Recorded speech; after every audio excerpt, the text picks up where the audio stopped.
सुन्नी इत्तेहाद council के नामजद उम्मीदवार बाबर सलीम सवाती स्पीकर खैबर पख्तूनख्वा असेंबली मुंतखब हो गए। खैबर पख्तूनख्वा असेंबली में आज स्पीकर और डिप्टी स्पीकर का इंतखाब हुआ। आज इस मौके पर जमीयत उलमा इस्लाम फ़े ने स्पीकर और डिप्टी स्पीकर के इंतखाबी अमल से बायकॉट कर दिया।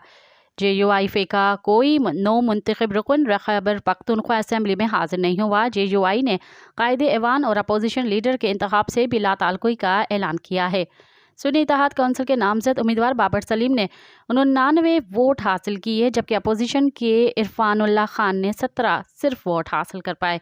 दूसरी तरफ गुज़िश्ता रोज़ खैबर पख्तूनख्वा असेंबली हलफ बर्दारी में बद इंतज़ामी पर इंतज़ामी की जानिब से नोटिस लिया गया।